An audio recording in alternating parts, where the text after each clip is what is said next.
mais quand bien même, il y a une part de contexte et de narration qu'on se doit de comprendre pour l'utiliser de manière optimale.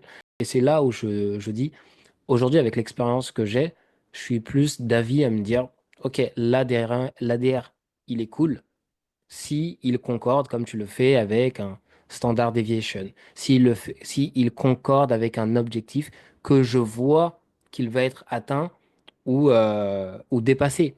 Si je regarde la structure du marché, je me dis, OK, aujourd'hui, on est peut-être sur une journée de consolidation et que l'ADR, je le vois aller chercher des niveaux bien plus loin que mes buy side et sell side à proximité en H1 ou en daily, j'ai pas envie de le suivre. Tu vois, il y a Mm. des jours où tu vas pouvoir être plus flexible parce que tu te dis, OK, on est peut-être le jour avant une annonce économique, ils vont générer de la liquidité, ils vont soit faire une consolidation, soit un seek and destroy. Et à ce moment-là, c'est là où je risque de me faire piéger par mon ADR parce que la volatilité arrivera demain dans le marché. L'ADR, ça peut être effectivement pour la journée, ça peut être pour la session, ça peut être pour tout un tas d'éléments. C'est un outil qui est réglable.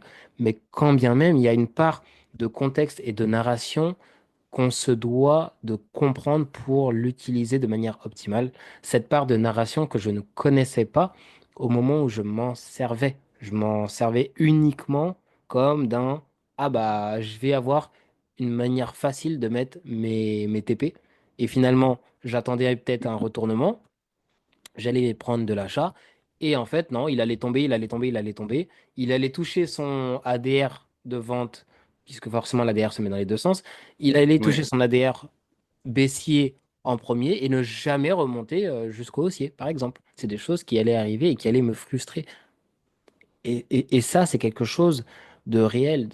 Comment combattre la frustration qui arrive avec des éléments que l'on rajoute dans son trading comme une bouée, comme un élément supplémentaire pour nous aider à lever le pied sur d'autres aspects de notre trading?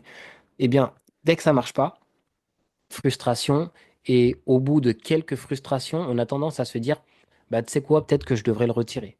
Alors qu'en fait, peut-être qu'on ne devrait pas le retirer.